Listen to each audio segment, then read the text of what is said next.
Hey there and welcome back to my series, Building My Dream STI. This is episode 3, and today we're doing a boost controller. It should be fairly simple, which is a good thing because I am not feeling well today. I'm feeling really sick. My girlfriend said drink vitamin C, like if anything is wrong, coughing, sneezing, sore throat, burp, anything like that, my girlfriend is immediately to vitamin C, but that's a good thing because it's actually working. I'm actually feeling a little bit better. A little bit better, feeling better. Maybe not, I don't know, I can't speak today. When it stings, that's how you know it's working, right? Also, look who grew up, guys. This is my Shiba Natsu. For those that are new to the channel, he was on the channel like in its like super early days, like one of my first videos, and he was just a puppy. We just got him.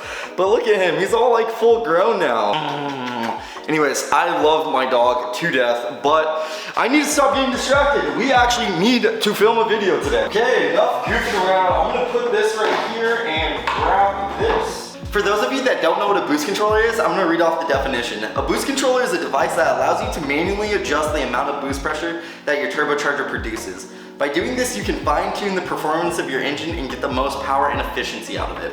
And so this is gonna be a key factor in getting us to my goal, which is 300 real horsepower for the STI. But keyword, reliably. My turbo is a 2007 stock STI turbo and it produces about 14.5 PSI, and we're gonna up that to 19 PSI. 25 I believe is the max for these turbos, but you're blowing up your engine at that point, so obviously we're not going there, we're going right in the middle. So another added benefit is gonna be consistency. We can make that power consistently. Like right now with the stock boost controller, like sometimes I'm like at 12.5, other times I'm at like 14.5. It's like really inconsistent, so this is gonna help with that consistency.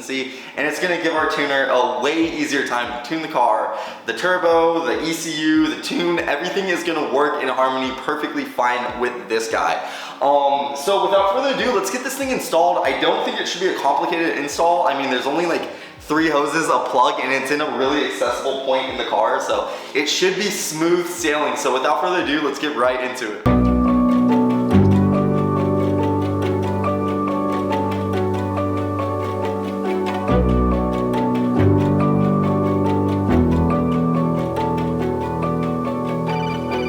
So the mount is now off. We have the stock boost controller down here.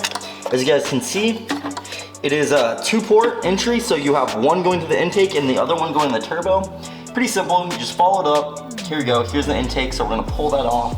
And over here, this is going to the wastegate in the turbo. And it has this little like T. One goes this way, then one goes the other way. We're just gonna pull these out and replace them with the new hoses.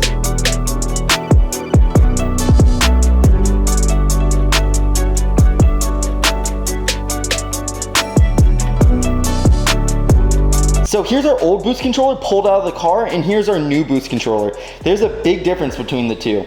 Over here on our new one, we have 3 ports for 3 hoses. Our old one though, only has 2 ports for 2 hoses, but they're controlling the same amount of things.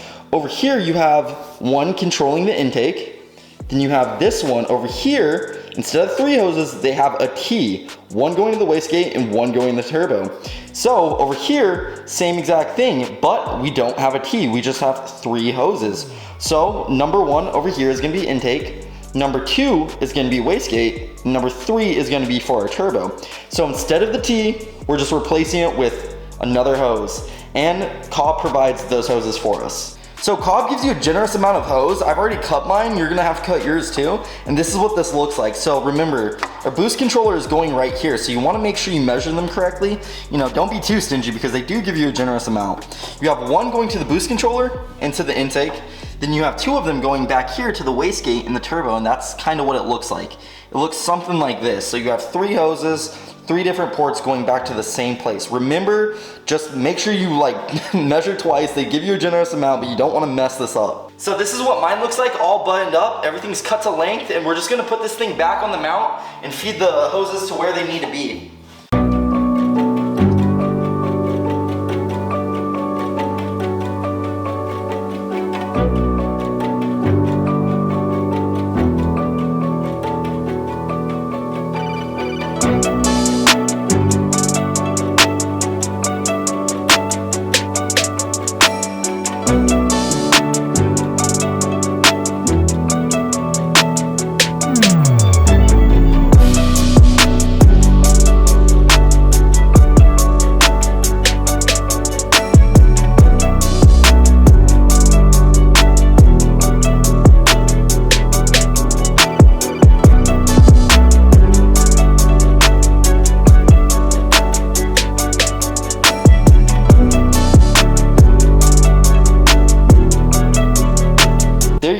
finished product. As you can see back here, the boost controller is comfortable. The wires are plugged in. You have 3 hoses going to their respective places. Over here you have the intake hose.